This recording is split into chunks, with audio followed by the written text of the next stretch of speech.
Some people with childhood PTSD have a lot of room to recover from their parents' abuse when they were little. But for some adults who were abused as a child, manipulative parents, they just keep the abuse alive.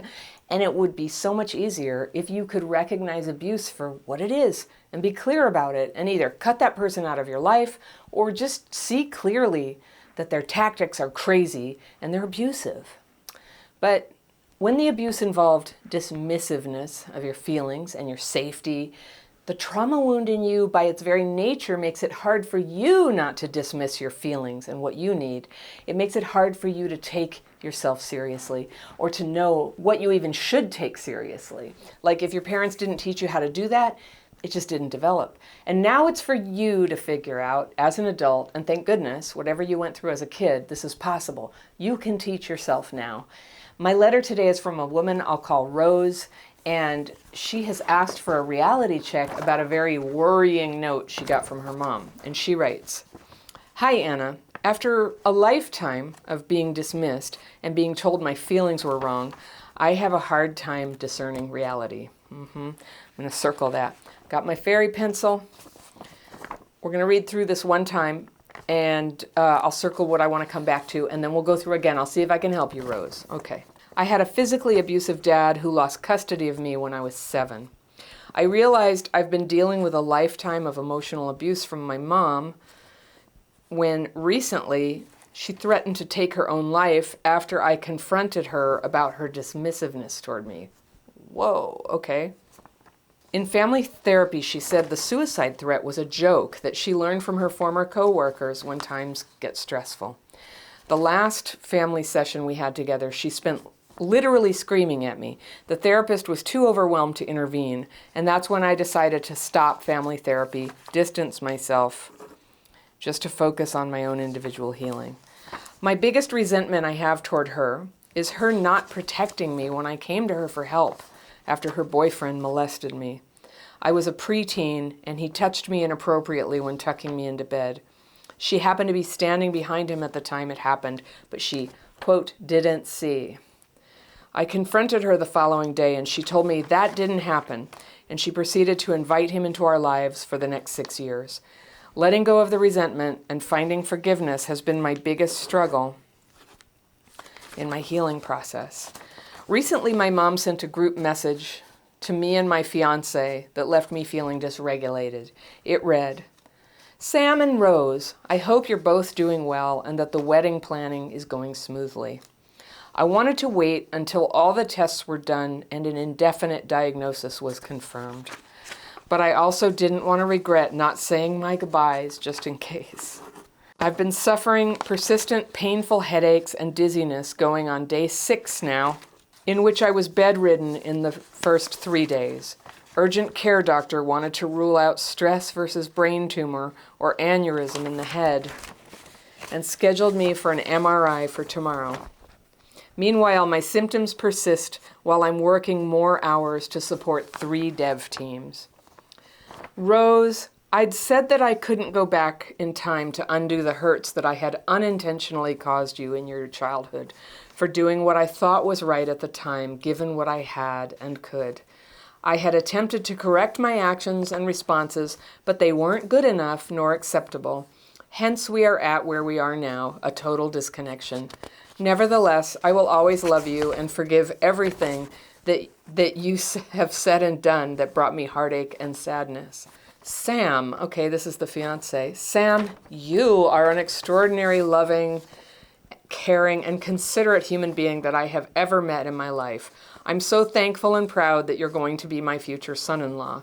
You will be a wonderful husband to Rose and an amazing father to your children. Thank you for making our lives so joyful. I will never, ever forget all the little things that you had said and done to and for me. I've already loved you and celebrated you as the son I wish to have ever since you two were committed to each other. Love always, Mom." So then Rose says, "My gut tells me this is a cry for attention. But as I mentioned earlier, I have a hard time trusting my perception. To me, the message felt unapologetic, guilting, blame-shifting, and manipulative. I would appreciate your take on this and your suggestions on how to proceed. Thank you for all you do, Rose. Oh, Rose.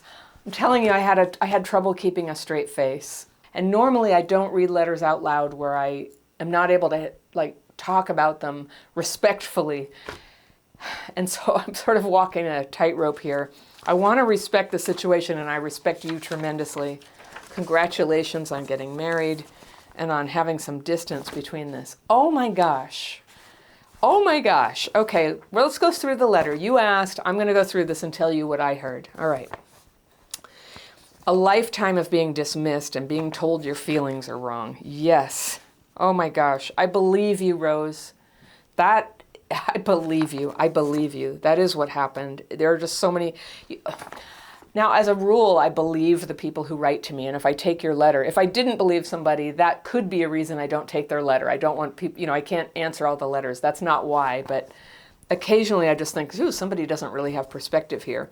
So I always have an open mind, like maybe Rose doesn't have perspective on this. Maybe she's taking this too hard. But it was the letter from your mom that made it so clear, like, you are not tripping, Rose. This is like crazy talk. Okay. You had a physically abusive dad, and he lost custody of you when you were 7. That right there. Well, at least he lost custody of you. At least that left your life, but still you didn't have a dad then. And you realized that you've been dealing with a lifetime of emotional abuse from your mom. Recently, she threatened to kill herself after you confronted her about her dismissiveness toward you. That is like textbook bad parenting. You talk to her about her dismissing you, which is in any relationship, you're going to have to talk about hurts, right? If it's going to get better. And then she says she needs to die. So I can't diagnose anybody. I'm not a therapist and I don't know your mom, but I'll just tell you, it sure sounds like a classical bullet point definition if you Google narcissism. I got a criticism, so I have to die. Yeah. Then she said, in family therapy, oh, that was just a joke. And she learned it from some coworkers that she used to work with. What? How confusing. No, it's not a joke. It's not funny. I sure hope the therapist said something about it. You didn't really describe that, but you did say that the whole session she spent literally screaming at you about something. So she doesn't sound like somebody who's capable of working out problems or listening or, trying to find a solution to anything. It sounds like she's somebody utterly bubbled in with her own emotions and desires and thoughts. And that, I'm sad to say that she can't see you or hear you. It's like you don't really exist.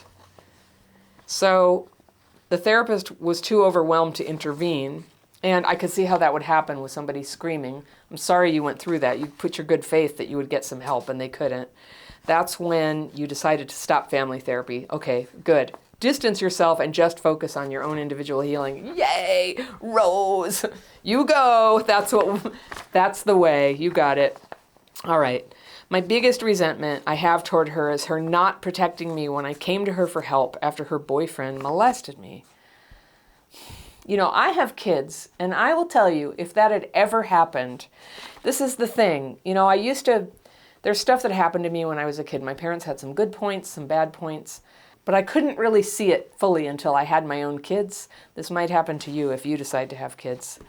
I couldn't really see what it takes to actually, for a parent to turn their back on a child who is being harmed in that way and not deal with it. Once I had my own kids, I was just floored. I literally cannot imagine how anybody could allow that to happen. I felt so, concerned about them, and so my heart was just so extended to them, and are they okay, and how was that for them? And of course, occasionally some bad things happen to them, and then trying to help them navigate that. I would never, ever do that. And so for me, I just would say any parent who turns their back and brings a boyfriend in for 6 years who just molested their child right in front of them. And okay, let's say she's not lying and she didn't see it, but you told her the next day. You were a preteen, so what, you were 11 or 12 or something? And you told her this happened? Kids don't tend to lie about this. Oh my gosh. Oh my gosh. Rose, this is just terrible. She didn't believe you, or she didn't see it. And you even, first of all, I just want to give you a hug and say, as an 11 or 12-year-old or whatever you were, you told her, you stood up for yourself. That is such a good part of you that knows that that wasn't supposed to happen. You did not internalize that. This is your strength, okay? You recognize this is her. This is her failing you. And you did not fail yourself. You didn't fail yourself. You told her. So you confronted her and she said, that didn't happen. That just bothers me so much. Then he lived with you guys for 6 years. Gosh, I hope he didn't keep messing with you. You go right into saying, letting go of resentment and finding forgiveness has been my biggest struggle in my healing process. I'll say, you know what?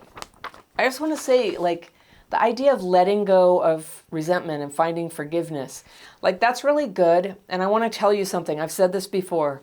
You might want to think of these things. Now, resentment is something that I teach people how to get free of through the daily practice exercises I teach. If anybody's interested, fear, resentment, it's like too much for you and you feel like it's distorting your reality, which is basically what CPTSD is like. There's a link to that course. It's free. It's down in the description section in every video I make.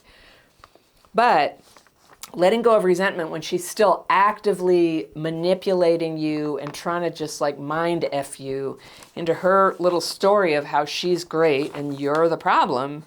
I don't know. Forgiveness. Okay, so here's my concept of forgiveness. Sometimes forgiveness arrives in our hearts, but I don't think that when somebody is actively abusing you, that you are obliged to go in there and be like, I'm just going to make myself forgive them. I'm not going to be the bad guy here holding it against them. Because the thing is, when the abuse is still going on and you grew up with this, you need more than anything to have a boundary on it, you know? You need a way to not just have a physical boundary where she doesn't get to talk to you like that. You can hang up the phone or get away from her. But you have a psychological boundary where you're like, here comes her crazy statements again, her little narrative. It's not true, it's not me. Like, that's your mental and psychological boundary, and you need that. So I would not worry right now about trying to talk yourself out of feeling hurt and angry about this. I don't want you to have your life run by anger, but I'm not hearing that here. You're telling me very matter of fact. She wrote a group message, like a text to you and your fiance, and now you're dysregulated. So you asked me for a reality check. This is where I had trouble keeping a straight face. Hi, Sam and Rose.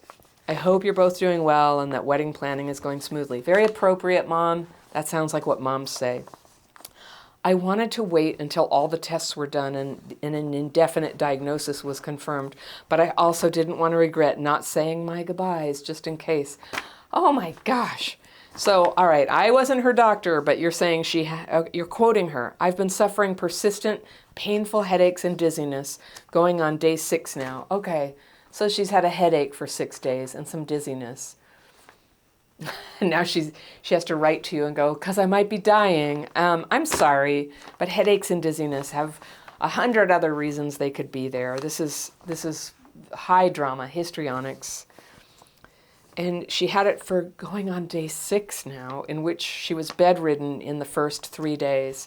Yeah, that sounds like when I had COVID and then again when I had a cold recently. Okay.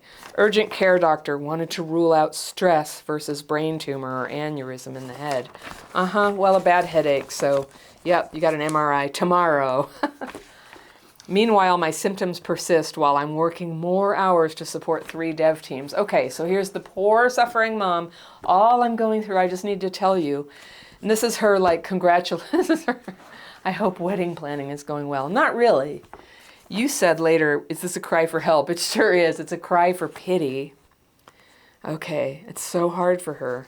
I'm sorry. It's just so irrational for her to announce that she might be saying her goodbyes.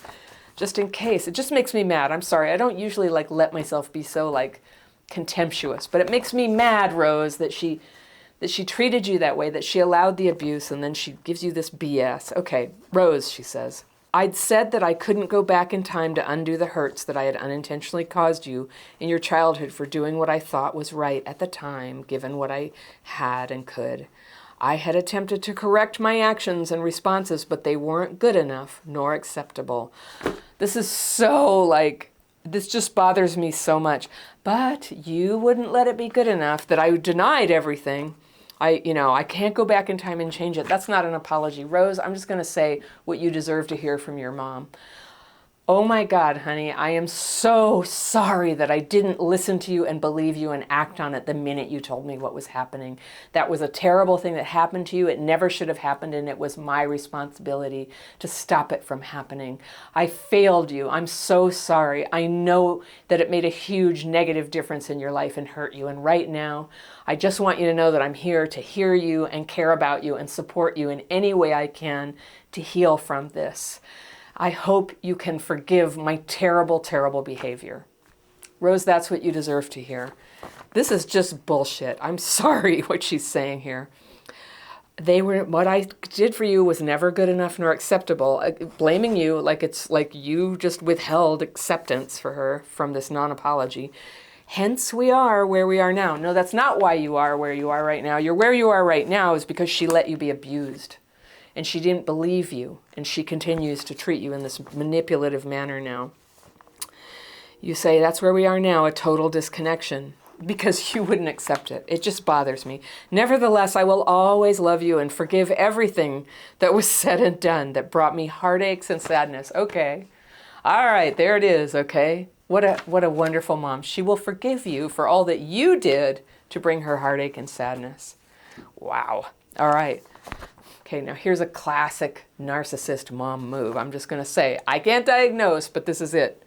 Now, Sam, on the other hand, the man, you are an extraordinary, loving, and caring, considerate human being the best I've ever met in my entire life. And I'm so thankful and proud that you're going to be my future son-in-law. My. Okay. You will be a wonderful husband to Rose and an amazing father. Thank you for making our lives so joyful. I will never, this is just like a script she's following. What is the mother of the bride supposed to say? And it's all, blah, blah, blah, blah, blah, blah, blah. And I assume Sam loves you and is a good person. And Sam sees through this. And Sam is not here to bring joy to her. And Sam has your back. Love always, Mom. Yep. I've always loved you and celebrated you as the son I wish to have. Okay. It must, you didn't say anything, but it hurt me on your behalf that she just put you down so badly, but then he got all the praise. But whatever. That's what people like her do. That's what they do. That's what she has to do to keep a wall of denial up around what she did. And I can only imagine like the shame and guilt that a person feels if they know on some tiny little level underneath all that BS that they allowed their child to be abused in such a terrible way, and that they covered it up, they lied, they didn't believe the child, they just had to have the man, right? Rose, then you said, my gut tells me this is a cry for attention. Yes, your gut is good, your gut is telling you right. But I have a hard time trusting my perception. Your perception is good, Rose. Trust your perception. She wants attention. That's what people like her do. To me, the message felt unapologetic. Yep. Guilting. Yep. Blame shifting, exactly, and manipulative. Yes, yes, yes. I hope your therapist is helping you with this. I would appreciate your take on this and your suggestions on how to proceed. If you decide to have her at your wedding, and I say if, because I think that I'm not like somebody who goes in and goes, you really need to get people out of your life. You need to do that. It's up to you. It's up to you whether you want her at the wedding. But just know there's going to be more of this, and it's going to accelerate close to the wedding. Here's you getting together with like a good guy and all her feelings about like who she had and she got denied. The knives are going to be out. All right. That's what I predict. And is that really what you want for your wedding? Of course, if you tell her she can't come, obviously, the knives are going to be out and all this pressure is going to come. But what some people do when they have an abusive parent like this is they cut off contact and block them so the person can't contact them through something. And yes, there would be hell to pay forever. Okay, option B is you let her come and then you come up with what I call ninja boundaries for how to not let her affect your day. And that means she cannot have time with you before the wedding. I mean, especially I would say that week before the wedding, like no contact, she can come.